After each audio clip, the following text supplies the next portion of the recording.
Well, hi everybody.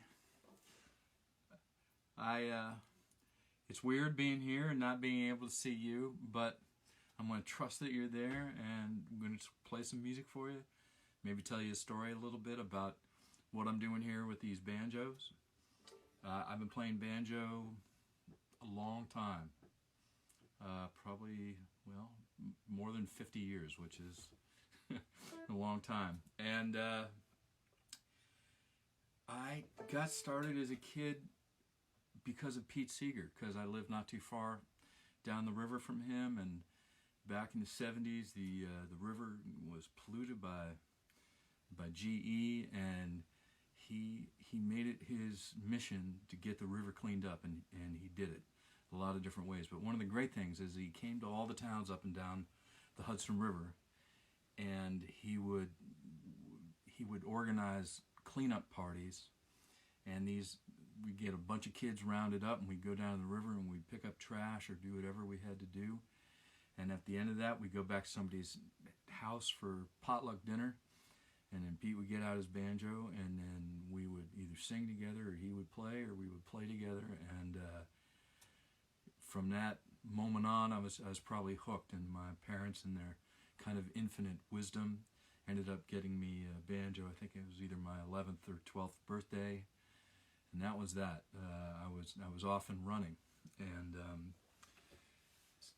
I didn't know what it would grow into, but it definitely took hold, and I played for a long time, and I performed in Ossining and places around there just as a kid and in high school.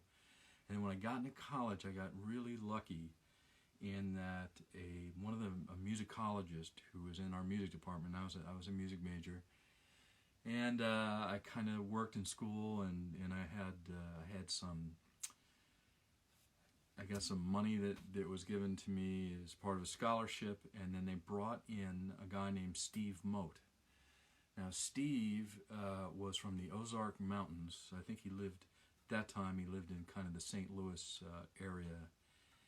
And he played with some great old-time musicians. Played with the Stone King family, Fred Stone King and Fred's dad, Lee Stone King. And he'd come once a week. I got to take about, I don't know, maybe 10 lessons with him, maybe a few more. And he taught me about a dozen tunes, and some tunes are real familiar, and some tunes that I haven't really heard anywhere else. And Steve was born in 1948. Unfortunately, he died young, around 2000. And but he definitely had planted the bug. And so I started learning his tunes. I started learning tunes that he learned from the Stone Kings, and tunes he learned from other Ozark and Missouri area musicians. So here's one. It's played a little bit different. I'm sure you'll recognize it. It's called Shortening Bread.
Popped up, well done, the turn to sing, skipping round the room doing pigeon wing. My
So that's a tune from Steve Mote. I mean, it's a song that was everywhere in the country, but that was kind of an Ozark, Missouri way of playing it. I like to think of, I've been doing this a long time. I've been transcribing tunes every week, sometimes 3, 4 a week. And for whatever reason, I just can't get enough of it.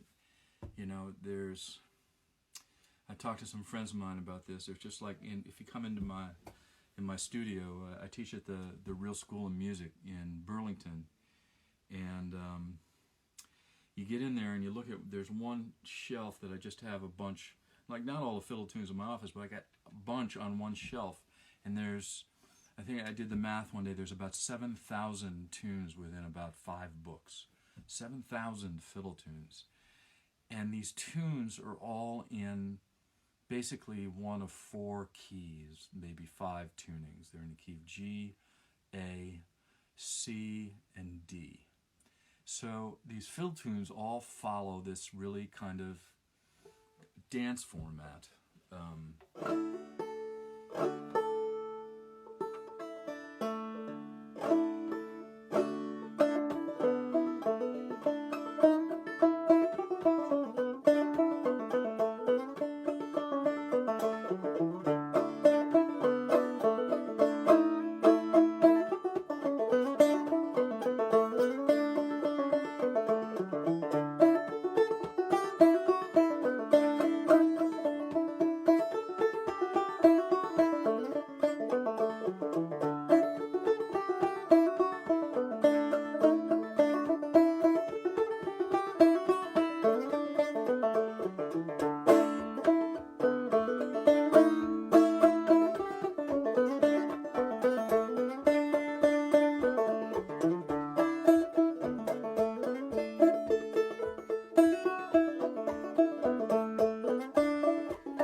Some of you out there might know that's Arkansas Traveler, and the way that the tunes work.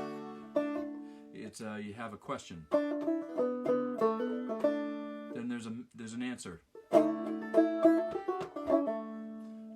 the same question gets asked a second time. Then a different answer.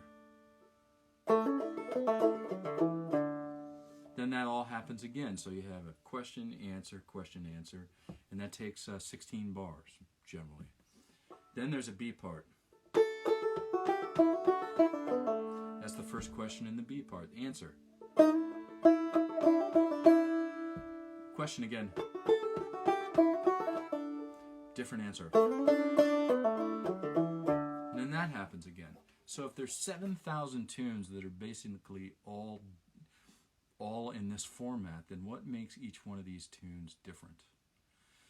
Well, these tunes all have melodies, and these melodies are tied to the land in southern Appalachia, in Kentucky, in Pennsylvania, you know, it goes all the way up into Canada. You find some of these tunes, you know, and they got here, they all started coming over with people coming here in the 1700s. You know, I think in the first year that people coming over on the tall ships from Ireland, I think 250,000 people came in the early part of the 1700s. By 1725, and this went on, and these people came. They were looking for a livelihood. They were looking for jobs. They were looking for a better life. There was a set of potato famines that you probably know about that happened in Ireland, and so these people came. They didn't have a lot of stuff that they could bring with them, but they brought their tunes, they brought their melodies, and a lot of them brought fiddles, and they went and they streamed into the country through the ports, through New York and near Washington and down south, and even as far as Florida. They would come in, and they'd come with their fiddles, and they would settle in areas where they would find a lot of people that were like them, or places where jobs were plentiful, like in coal country in West Virginia. And had their tunes, and these melodies, were passed down from generation to generation. They weren't getting them off of YouTube or recordings or even vinyl. It's like these are things that they learned as they went through life. And I find that's how I feel about these tunes, is that each melody is kind of like a boat that's moving down a river. And this melody, when it's coming down the river, it has a lot of information. I think of each melody like an envelope, and in that envelope there's stuff about what's going on with the food, the availability, with job, their economic, what's happening in families, what's happening, in religion, what's happening in art. All this stuff is being wrapped up, and it comes down this constant river in these boats that are the melodies. And the melodies, here's a great example. Okay, so you guys all know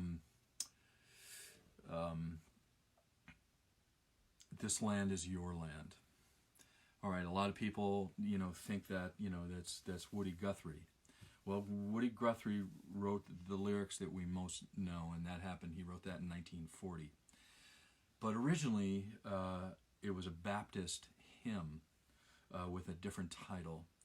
And the Carter family was kind of like the first family of kind of country music, but really early country, one of the first families on the radio. And they rewrote this tune with lyrics, and they called it Setting the World on Fire. And then later on, years later, after 300 or 400 recorded sides that they did, they ended up putting another set of lyrics to the same song. And I think, what was it called? It was called Little Darlin' Pal of Mine. So then it became Little Darlin' Pal of Mine. And so then it stayed that way all the way up until 1940. And in the 1930s, Woody was he was reacting to God Bless America, I think, which was what was being sung on the radio by, I forget, somebody like Ethel Merman. He was hearing it over and over. And so he originally wrote the song, and I think he wrote God Bless America for Me, I think was the original title of the thing, and then he changed it to This Land Is Your Land.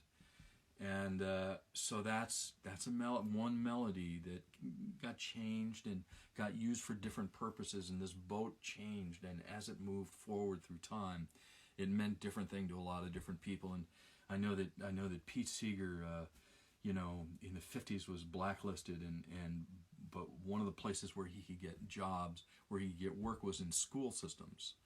And so he went into school systems and he played this song as well as many other songs. And so here's one melody that had a lot of uses, and it was wonderful for a lot of people. Now the ones that some more that I'm going to play today. Here's one.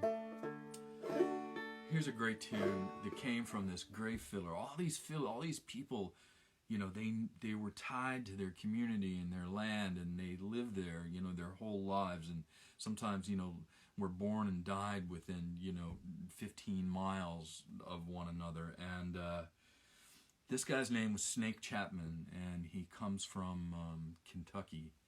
And there are a lot of great tunes that come from Kentucky. I've always been drawn, for some reason, because a lot of these tunes came from the late 1800s, and something about, musicologists, they talk about these tunes, they say they're arcane. And when I see that word arcane, my ears prick up, because it means that it's got some cool stuff in it. And so here's one, it's called Half Irish.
that's half Irish. Snake Chapman, born 1919, I think he was born in Kentucky, and he wrote this tune. And he wrote. Sometimes we know the tunes are handed down, and sometimes we know that people wrote them for a specific purpose. And the reason that Snake Chapman wrote that tune is because he liked Irish music, and he thought that he wanted to write something that sounded like an Irish reel. So that's him hearing the music and turning it to something that he wrote, and that's why it's only half Irish, because he heard it and he's not Irish. So there's that. So I want to just real quick to thank Abby and Matt for putting this on and giving us all a chance to perform in this crazy time, and I want to thank you guys all for tuning in. I mean, this thing happened last year, the Down Home Up Here Bluegrass and Old Time Festival. I was privileged enough to play in it last year, and met a lot of great people, heard a lot of great music. So stay around today. There's really, really, really great acts, moving forward tonight, tomorrow. You guys probably got to hear Nora just a little while ago, and she's really fantastic. So thanks for checking in. Got a lot more coming on here.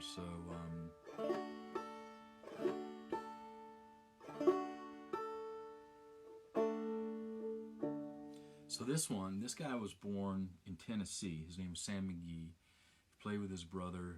They were well known. They got recorded as soon as recordings were happening in the early 1920s and onward. And this tune is called Needle Case.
So that's Needle Case. I have a 12-year-old student that's been learning banjo and piano and some other stuff from me for a few years now. And I was talking to him about the melodies and how they kind of represented boats in the river, and they carried all kinds of stuff. And he says, well, I hope my boat is filled with cookies. So I'm like, okay. And that's definitely a possibility with these. So these boats that carried stuff from one place to another, they were really the information kind of superhighways of the country at one time. And the Hudson River, which comes in down by New York and goes all the way up past Albany, all the way up into the mountains.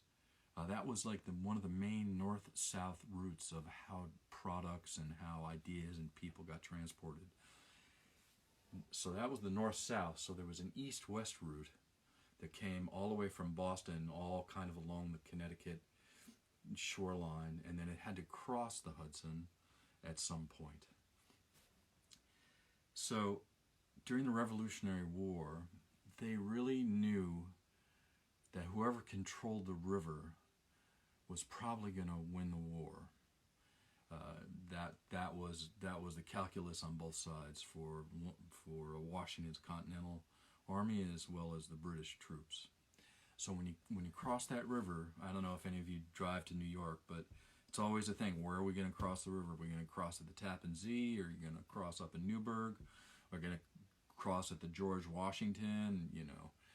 Once you get down to Manhattan, there's a bunch of bridges that you got to go over to get over there. So it affects us now as exactly it affected them in the 1700s. And so here's a tune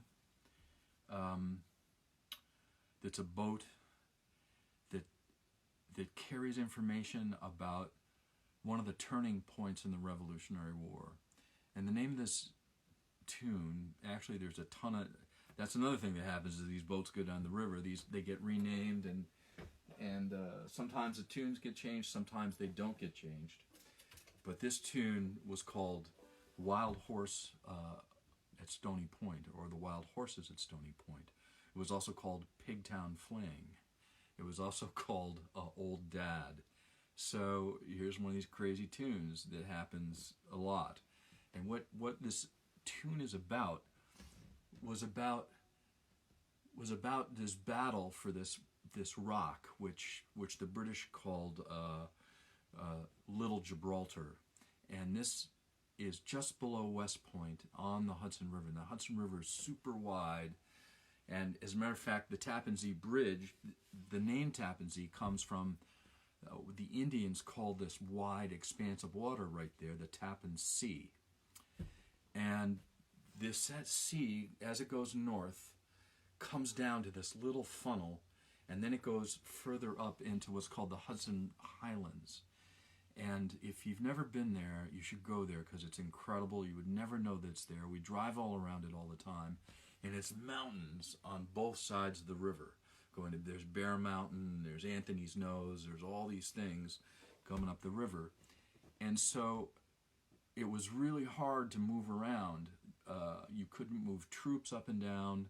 You had to cross the river at this one point. And this one point was just above this rock that came out into the Hudson River that they called Little Gibraltar, that had water on three sides of it. So the Continental Army was on this rock, and the British decided that they wanted Stony Point. So I forget how many, I think it was 600 ships, tall ships. They came up the river with something like 6,000 men. They marched out of Staten Island, and up the other side, they marched another 2,000 men. So there's a bunch of the Continental Army that are on this rock that have been guarding this one way to get across the river in these barges, that were attached to lines. And they saw this armada coming up the Hudson River across the Tappan Zee, and they said, we're not having any of this, and they left. They just vacated the rock. They let the British have it. And then when the War Council, I think, which was still in Philadelphia at that time, they went to George Washington and they said, you got to get this rock back. Okay, so this is 1779. So the men that had signed up to be in the war in 1776, after the Declaration of Independence, they'd been in for 3 years, and their time was coming up, so they were leaving. Continental Army had nothing. These guys didn't even have uniforms. Food was scarce. They didn't have good things to wear on their feet, and ammunition was really low. And so when they said to George Washington, you got to take this rock back, he said no. He's not going to do it. He can't do it. He doesn't have the men. He doesn't have the power. And the British, who were the the finest fighting army in the world at that time, the best trained, the best provisioned, all uniforms, were on this rock now, and they took all the trees on this rock and they cut them all down, all on this around this thing, and they laid them and sharpened them and laid them down. It's called a battis, and they put them down pointing into the river, and they went out into the river. So not only could you not even get to it, but you couldn't sail to it or anything, because it was really just this amazingly protected thing. And so the War Council got Washington's note back saying, yeah, you got to go back and get this. So he talked to this general, Anthony Wayne. And Anthony Wayne and George Washington came up with this plan where they were going to attack this island, or not an island, it's a really, it had water on three sides, from the water side in the middle of the night. And they were going to climb the sides of this rock and defeat the British. Well, that really wasn't the whole plan. Anthony Wayne ended up getting the nickname Mad Anthony Wayne. And he led a column of troops, 1,000 men from Boston area, Connecticut, Maine, and they marched all down through this really tough wooded area. And then there was another column that were going to attack from the south, and they were troops from Maryland and troops from New Jersey, and so it was going to be this pincher attack, but they didn't have a way to get onto this rock, and Anthony Wayne came up with this idea that we're going to take 20 men from the north and 20 men from the south, and in the middle of the night, these guys, we're going to give them all axes, and they're going to chop holes in this two lines of abatis, all the forestation that was now sharpened and pointed downhill. They were going to cut these up without the British knowing it, and then everybody was going to wade through the water at low tide, because the Hudson River has tides, because it's at ocean level all the way from Manhattan to Albany. Like, I didn't even know. I grew up there. I didn't even know that. And so at low tide, this one night in July 16th, 1779, a bunch of these guys waded through the water, and the 20 guys from the north and 20, they were called the Forlorn Hope. And I suppose you guys have heard of that, the Forlorn Hope. And because they just weren't expected to stay alive. Well, there's another little detail here. This was such a secret thing that they didn't want to let anybody know, that they didn't give the men any ammunition. They had no gunpowder, they had no cannonballs. All they had were fixed bayonets on the end of their rifles. So, I don't know, if someone came to me and said, okay, you're gonna march for 8 hours, and then you're gonna wade through water up to your waist, and you're gonna climb the side of a rock and attack the British, but we're not gonna give you any bullets. Well, not only did they not have bullets, but they didn't have uniforms, and so the commanders told the troops to pin a piece of white paper onto their hats,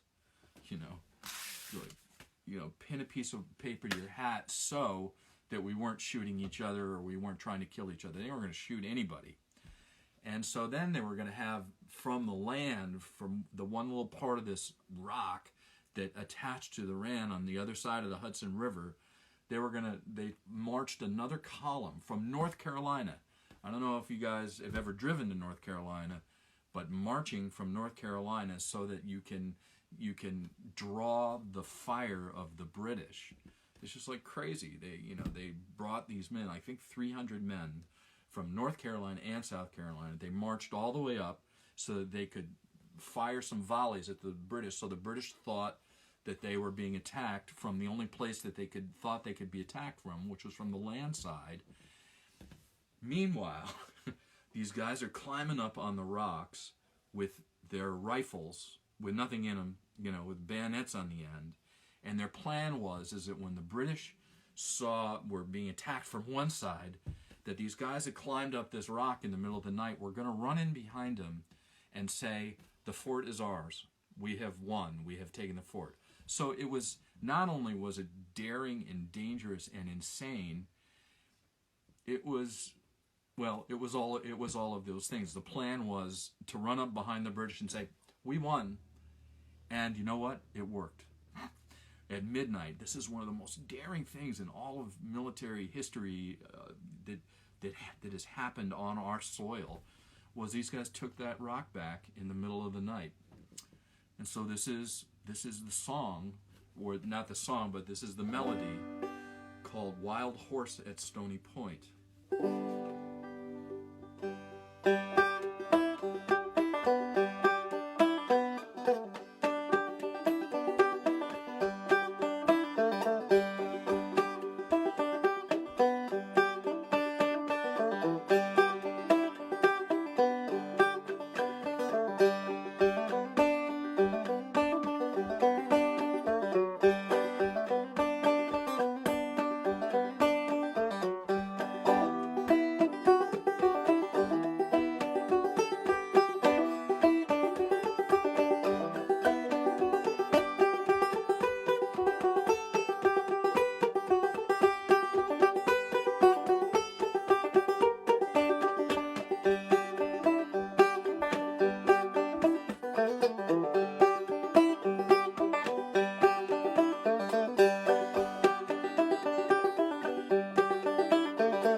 Wild Horse at Stony Point. All these things, they all have a point. They all have, they're incredible. They carry history with them, and they threw forward. I'm interested to find out what all the other weird names for Pigtown Fling. I don't know I have no idea what that means, but we'll one day. All right, so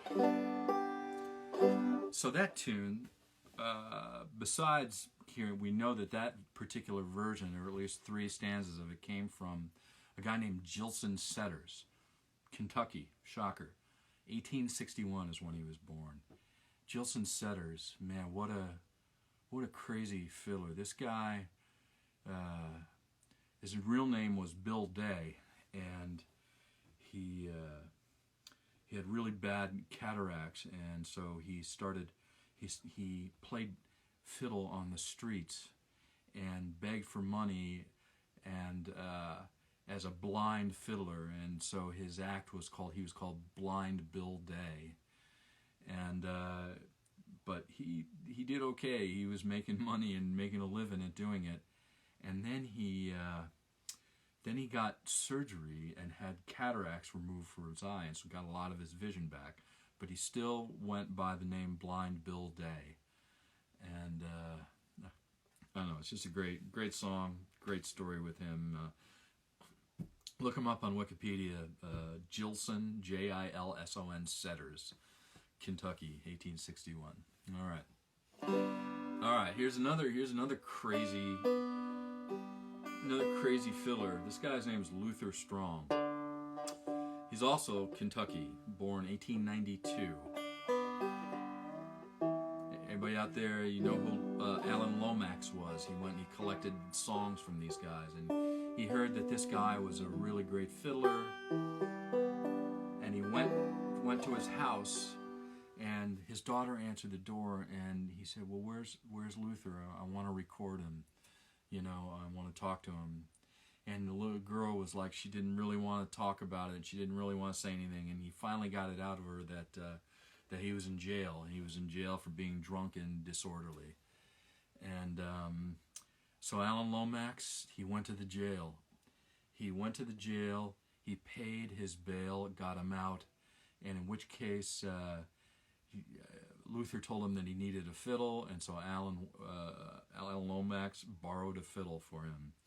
And he said, I also need a bottle of whiskey if I'm going to do the recording, because he was still pretty hungover. And he sent Alan Lomax to buy him a bottle of whiskey. And Alan Lomax set up all his gear and recorded 29 fiddle tunes that were like, boy, it just was like the history of this part of Kentucky. 29 tunes that he had learned through his life, and he got him out of jail to do it. And this is one of them. It's called Glory in the Meeting House.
Glory in the Meeting House. As you probably know, a meeting house could be a tent, anywhere that people got together to worship, or church. And glory is the thing that happens in there. And I don't know, just something about this tune, I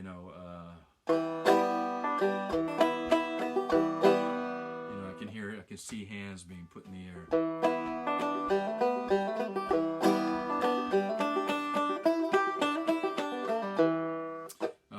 Tunes.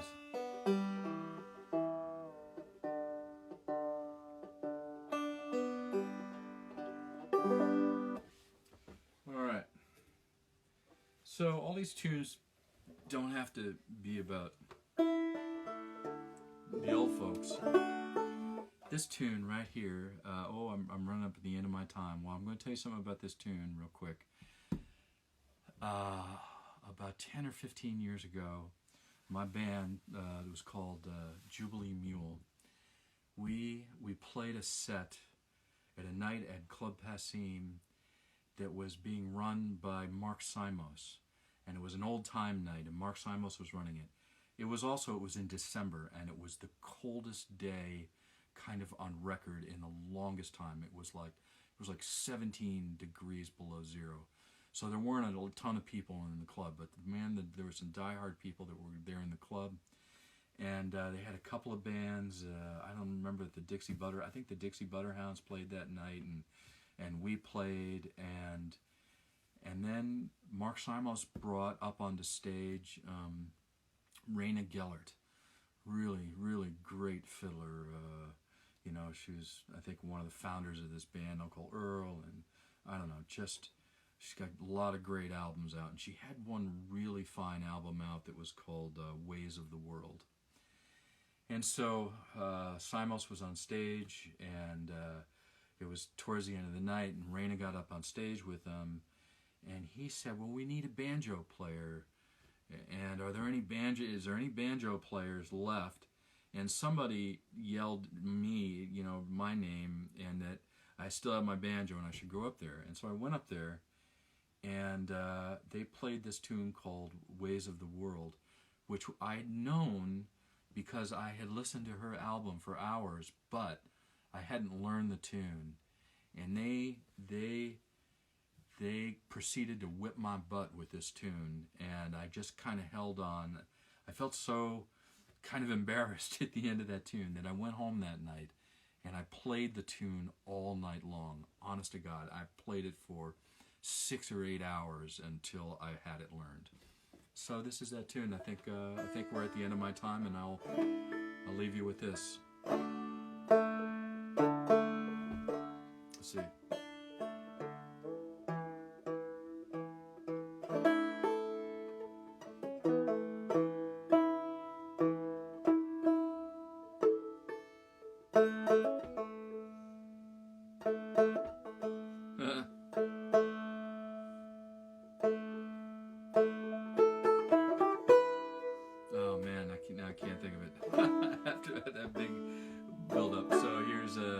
Jeff Sturgeon. Oh, here it is.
Thank you, Passim. Thanks for doing this great thing. Thanks for letting me play some music and tell you a few tunes. So long.